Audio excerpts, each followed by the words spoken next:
tuning into this episode of Royal Princess Tay Tay. I'm your host, the Royal One, the one and only Royal Princess Tay Tay.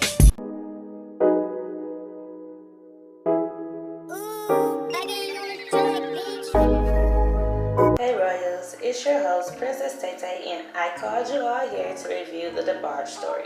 Well, at least that's what it should have been called, because I still know as little as I did prior to watching the tv1 special.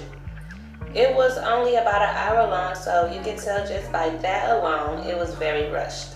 They jumped right into the point, basically starting out the movie by a scene where he's in the hospital and he's sick and about to die at this point. So yeah, they started at the end.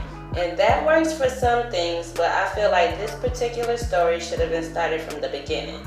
That way we could understand why Bobby, who was portrayed as a self-absorbed, selfish dope fiend for the entire movie,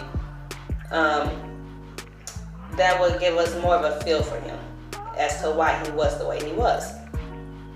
Moving on. So, instead they left out all the key points making him that way, and the little that they did speak to seemed to be glossed over and insinuated. Like, it was really vague sometimes. Like when speaking on the father's molestation of Bobby, they just showed him in a dress and his dad calling him a sissy. And when speaking on Bobby's molestation of his little brother, James, it was vague like that too. You just see Bobby pushing James on the bed and calling him a sissy. But when it came to Bunny being molested, it wasn't glossed over like the boys. It was clear as to what was happening.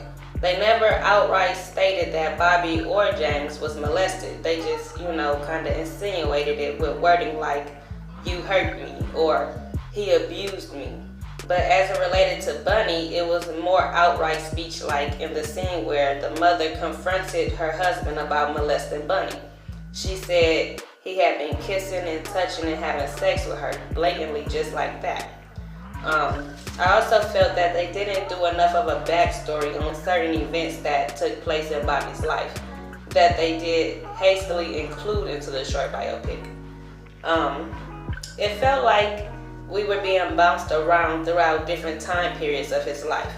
1 minute he was the diva of Switch, next he was a solo artist micromanaging the Debarges and dating LaToya Jackson. Then he got dropped by his label and dumped by LaToya. Next he started a family and was shipping his brother Tommy off to do, I guess he was smuggling a whole lot of drugs on a plane. I'm like, at what point did they start slanging? Because who just immediately began smuggling that kind of weight on planes and shit? Like, niggas got the nerves to steal it, apparently. But nonetheless, seem to have, skipped past a lot of different things that, if you watch different things or read, I guess we'll get to that part, but, if you know a little bit more about his story, then you know that they left a whole bunch of things out. As it related to him going to prison. It seemed like they skipped past what happened to him in prison, and they chose to, vaguely allude to it, kind of.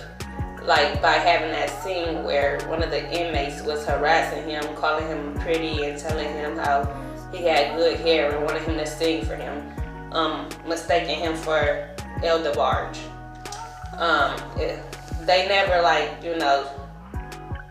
let us know how exactly he caught HIV. All they showed us was him coughing 3 times during a prison physical.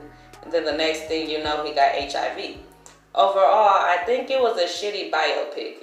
You would be better off watching The Switch Behind the Music or reading Bunny's book called The Kept Ones. Out of 5 stars, I would give it 1 for the music alone. The acting, it was really cringy. I guess the guy who was playing Bobby, he did a good job at portraying him as crazy and self-absorbed and a dope fiend. Between all the scenes, all you seen was different shots of him using a pipe, snoring some lines and stuff like that. So I feel like the acting was cringy. The wigs, they was horrible. And the story was full of hoes. And the dad was never really called out on his shit, but the mom was definitely under the spotlight with a lot of her stuff being on the front street. Not that it didn't need to be, it was just an observation that I made, you know. Well, that's all I have for y'all today. Let me know if you watched and what did you think of it. First, I want to hear from my royals on this matter. And as always, like, share, and comment. But most importantly, subscribe to Royalty so you can be royalty too. Bye-bye.